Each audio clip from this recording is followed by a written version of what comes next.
Hello friends, once again on my YouTube channel Dio Weirdo। आप सभी के साथ फिर कुछ नए विषय पर बात करने के लिए हाजिर हूँ। आशा करता हूँ कि आप सभी बहुत अच्छे से होंगे, कोविड के सारे नियमों का कायदे से पालन कर रहे होंगे और स्वस्थ रहेंगे। फ्रेंड्स, आज मैं जो बात करने जा रहा हूँ, जिस विषय पे बात करने जा रहा हूँ, वो बड़ी कॉमन सी बात होती है हमारे सभी भारतीयों के जीवन में। बचपन से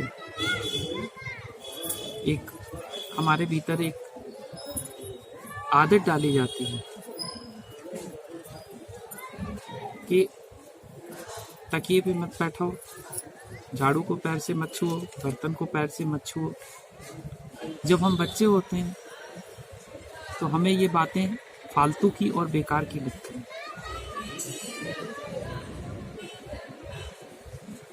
लेकिन जब हम बड़े होते हैं तो ये हमारी आदत में शुमार हो चुका होता है और हम सेम चीज़ अपने बच्चों को डेलीगेट करते हैं।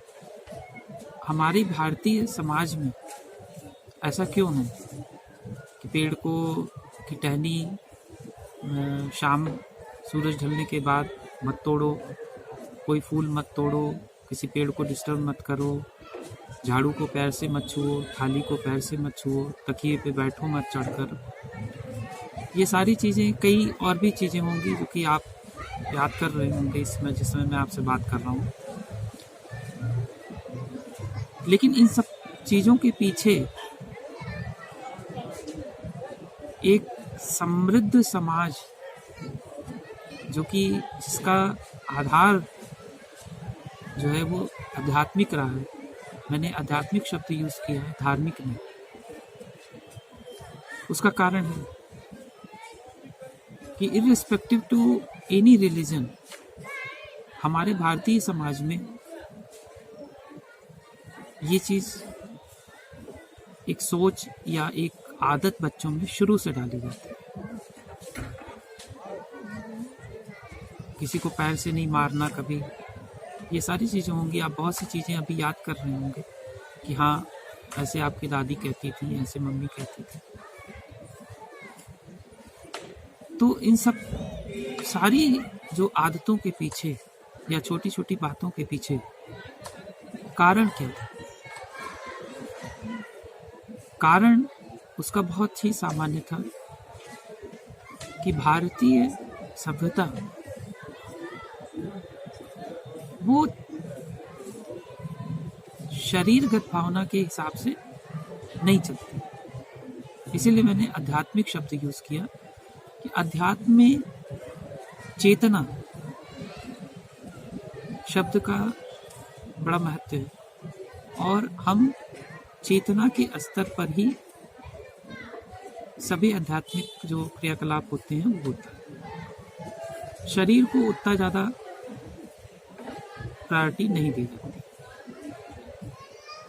जब हम चेतना के स्तर पर काम कर रहे होते हैं तो हर वो चीज़ जो हमारे आसपास है उसमें हम एक चेतना का संचार पाते हैं और उसी चैतन्यता को, उसी चेतन को हम रिस्पेक्ट करते हैं।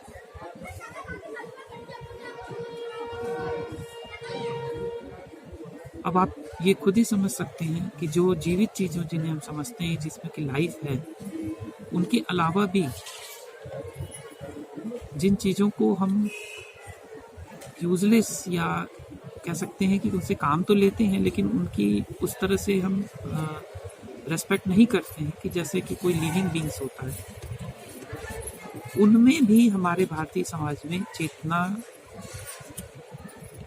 का स्तर माना गया है। और यही कारण है कि हमारे बड़े बूढ़े हमेशा हमको ये सिखाते हैं कि किसी भी चीज़ का, चूल्हा, झाड़ू, तकिया, पेड़ पौधे या हमारे चारों ओर जो भी चीज़ें हैं, उसका सम्मान करना हमारी सभ्यता में हमको सिखाया जाता है।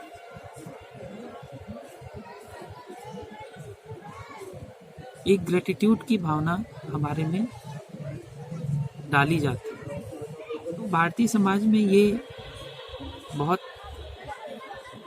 मुख्य बात रही है, लेकिन अक्सर हम इसको इग्नोर करते रहे हैं और हम इस चीज़ को आगे डेलीगेट भी कर रहे हैं नई जनरेशन्स में, या कर भी रहे हैं। जो लोग इसके प्रति जागरूक रहते हैं वो ज़रूर अपने बच्चों को, अपने से छोटों को ये बताते हैं कि नहीं, ऐसा नहीं करना चाहिए। अक्सर आप देखेंगे कि शाम ढलने के बाद लोग कोई पेड़ पौधा है या कुछ और तोड़ते नज़र आते हैं, लेकिन अगर आसपास में कोई बड़ा है तो वो तुरंत उसको टोकेगा कि नहीं, शाम हो गई है, अब मत। तो आप इस तथ्य से ज़रूर अवगत होइए, और कुछ लोग तो उसके बारे में जानते भी होंगे पहले से। और सोचिएगा कि कितनी ही ऐसी बातें हैं हमारे समाज में जो वैज्ञानिक तो हैं, लेकिन हम उनको इग्नोर कर जाते हैं एक आदत और एक पुरानी परंपरा मान। बहुत सी परंपराएं ऐसी हैं कि जिनका वैज्ञानिक पहलू है। हाँ, ये बात अलग है कि उन वैज्ञानिक पहलू को समझाने के लिए, उनको स्पष्ट करने के लिए बहुत कम ही प्रयास होते हैं, लेकिन वो वैज्ञानिक हैं इसलिए ही वो चल रहे हैं, और उनके वैज्ञानिक पहलू को, उनकी वैज्ञानिक जो जिस अवधारणा पे वो टिके हैं, उनको कुछ रिचुअल्स के साथ इस तरह से इंटरवीव कर दिया गया है, इस तरह से बुन दिया गया है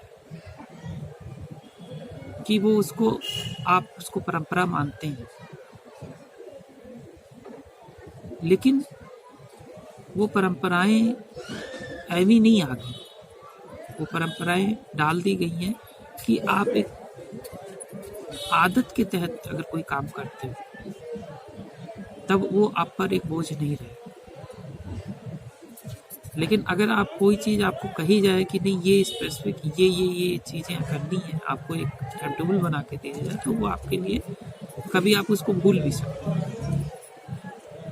लेकिन एक आदत आप में डाल दी जाए अगर किसी चीज़ की, जैसे एक सिंपल एग्जांपल डेली लाइफ में आपके है कि हम ब्रश करते हैं, हमको बचपन से ब्रश करने की आदत डाल दी जाती है कि हम मॉर्निंग में उठेंगे, फ्रेश होंगे और मंजन करेंगे। वो आदत में हमारे शुमार हो जाता है। हम उठते हैं और एक ऑटोमेटेड स्टेट में उठे, फ्रेश हुए, मंजन किया, नहाए, तब हमारा जो है डेली का जो एक रूटीन है वो पूरा होता है।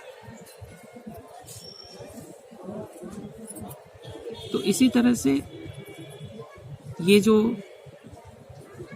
हमारे भीतर एक आदत डाली जाती है, हर चीज को, हर वस्तु को, हर जीव को रेस्पेक्ट करने की आदत, उसके बारे में एक कृतज्ञता का भाव रखना, ये हमारे समाज में सिखाया जाता है, हमारे परंपरा में, हमारे सनातन धर्म में, या हमारे भारतीय समाज में। दोस्तों, आप ज़रूर इस बात को सोचिएगा, कहीं न कहीं आप सभी के परिवार में इस तरह की छोटी छोटी परंपराएं ज़रूर होंगी जिसको कि आप पास से इग्नोर करते रहे, लेकिन उनके बारे में सोचिएगा और ज़रूर कृतज्ञ होइएगा उन सभी चीज़ों के, उन सभी व्यक्तियों के, उन सभी जीवों के जो आपके जीवन में किसी न किसी तरह से कुछ न कुछ आपको दे जाते हैं। विषयों के चयन में अभी शुरुआत में मैं बहुत ही कॉमन जो विषय हैं, सब्जेक्ट्स हैं, उनको लेके मैं चल रहा हूँ। लेकिन धीरे धीरे ये ब्लॉग जैसे जैसे फ्लरिश होगा आपके साथ इस यात्रा में, आप देखेंगे कि बहुत से नए रंग भी आएंगे। आशा करता हूँ कि आप मुझे प्रोत्साहित करेंगे, सब्सक्राइब करेंगे, शेयर करेंगे और कमेंट करेंगे। मिलते हैं अगले ब्लॉग में, तब तक के लिए बाय बाय।